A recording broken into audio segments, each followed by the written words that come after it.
मेरा नाम है सुप्रिया सिंह और आप देख रहे हैं न्यूज़ ट्रैक। और आज हम दिल्ली की सियासत में एक अहम बदलाव की बात करेंगे। बीजेपी ने इस बार रेखा गुप्ता को दिल्ली का मुख्यमंत्री उम्मीदवार चुना है और इसके साथ ही पार्टी ने एक ऐसा समीकरण साधा है जो दिल्ली के आगामी चुनावों में बड़ा असर डाल सकता है। आज हम बात करेंगे कि कैसे बीजेपी ने एमएमएम यानी महिला, माइनॉरिटी और मिडिल क्लास को टारगेट कर अपना दांव खेला है और इस दांव पर केजरीवाल के राजनीतिक भविष्य पर क्या असर हो सकता है। तो दिल्ली में चुनावी राजनीति में सबसे बड़ा असर अब महिला वोटर्स को देखा जा रहा है। दिल्ली में कुल 1,55,24,858 वोटर हैं, जिनमें से लगभग 71.74 लाख यानी आधे वोटर्स महिलाएं हैं। पिछले चुनावों में महिला वोटर्स की हिस्सेदारी बढ़ी है और इस बार 60.92% महिलाएं वोट डालने के लिए घर से बाहर निकली, जबकि 60.21% ही पुरुषों ने वोट डाला।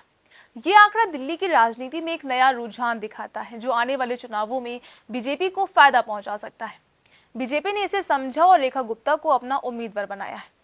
पार्टी ने महिला वोटर्स को टारगेट करते हुए एक महिला को सीएम उम्मीदवार के रूप में पेश किया है।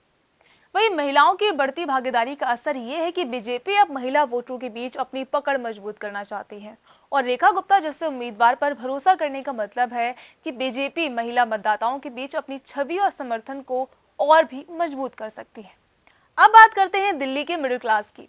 दिल्ली में लगभग 45% आबादी मिडिल क्लास की है और ये वर्ग अक्सर महसूस करता है कि सरकारें सिर्फ गरीबों पर ध्यान देती हैं, मिडिल क्लास के लिए कोई योजना नहीं है। लेकिन बीजेपी ने 12 लाख तक की आय को कर मुक्त कर इस वर्ग को अपना दीवाना बना लिया है और इस फैसले का असर दिल्ली के चुनावी नतीजों में साफ नजर आया है। बीजेपी चाहती है कि मिडिल क्लास वर्ग उनका सपोर्ट कभी कमजोर ना हो पाए और इसी वजह से पार्टी ने रेखा गुप्ता को मैदान में उतारा है। रेखा गुप्ता का वैश्य समुदाय से ताल्लुक है जो दिल्ली के मिडिल क्लास वोटर्स से अच्छे रिश्ते रखते हैं। बीजेपी यह सुनिश्चित करना चाहती है कि मिडिल क्लास का समर्थन पूरी तरह से उनके साथ है। और अगर हम बात करें मुस्लिम वोटर्स की, जो दिल्ली में एक बड़ा वोट बैंक है, दिल्ली बीजेपी में कई नेताओं की पहचान मुस्लिम विरोधी रही है, लेकिन रेखा गुप्ता इस मामले में पूरी तरह से अलग है। उन्होंने कभी भी ऐसा बयान नहीं दिया जो मुस्लिम समुदाय के खिलाफ हो। उनके विधानसभा क्षेत्र में भी मुस्लिम परिवारों के बीच उनकी अच्छी खासी छवि है। बीजेपी चाहती है कि दिल्ली में उसकी मुस्लिम विरोधी छवि ना बने, क्योंकि ऐसा होने पर पार्टी को चुनावी नुकसान हो सकता है, जैसा कि 2020 के विधानसभा चुनाव में देखने को मिला था। दिल्ली में मुस्लिम वोटर्स की संख्या काफी अहम होती है, क्योंकि 12 से 15 सीटों पर उनका वोट निर्णायक साबित हो सकता है। एग्जिट पोल भी यही बता रहे हैं कि इस बार 11% से ज्यादा मुसलमानों ने बीजेपी को वोट किया है। बीजेपी समर्थन को आगे भी बनाए रखना चाहती है और इसके लिए रेखा गुप्ता जैसे मुस्लिम विरोधी छवि से परे एक नेता को आगे लाया है। तो इस तरह बीजेपी ने एक साथ महिला, माइनॉरिटी और मिडिल क्लास यानी एमएमएम का सही समीकरण साधा है।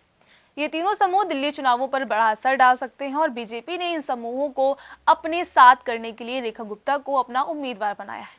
महिला वोटर्स, मिडिल क्लास और मुस्लिम समुदाय से अच्छा समर्थन पाने के बाद बीजेपी के पास अब एक मजबूत राजनीतिक प्लेटफॉर्म है।